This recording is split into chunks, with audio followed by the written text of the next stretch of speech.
சர்வதேச தடகள போட்டியில் தங்கம் வென்ற தங்க மங்கைக்கு ஆசிரியர்கள், மாணவர்கள் நடனமாடி உற்சாக வரவேற்பு கொடுத்துள்ளனர்.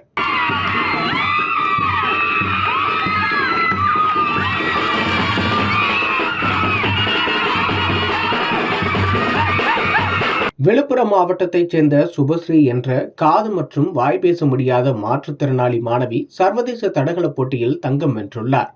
அவருக்கு பள்ளியின் ஆசிரியர்கள் மற்றும் மாணவர்கள் நடனமாடி உற்சாக வரவேற்பு அளித்தனர்.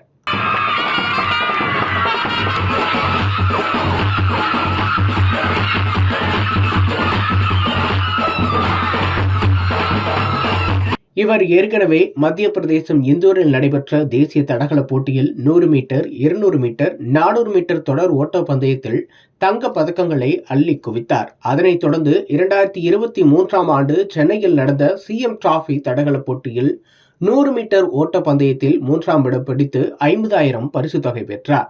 அதன் தொடர்ச்சியாக சுபஸ்ரீயின் விடாமுயற்சியால் 2023 அக்டோபர் மாதம் பெங்களூரில் நடைபெற்ற இந்திய தடகள அணிக்கான தேர்வு போட்டியில் 100 மீட்டர் ஓட்டப்பந்தயத்தை 13.77 செகண்ட்ஸ் மற்றும் 400 மீட்டர் ஓட்டப்பந்தயத்தை 1.16 செகண்ட்ஸில் தேர்வு பெற்றார்.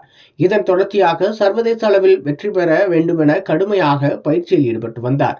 இந்த பயிற்சியின் பலனாக மலேசியாவில் உள்ள கோலாலம்பூரில் நடைபெற்ற 10வது சர்வதேச ஆசிய பசிபிக் காது கேளாதோர் தடகள போட்டியில் தொடர் ஓட்ட பந்தயத்தில் தங்கப்பதக்கமும் அதேபோல இன்னொரு பந்தயத்தில் வெள்ளி பதக்கமும் வென்று இந்தியாவிற்கு பெருமை சேர்த்திருக்கிறார்.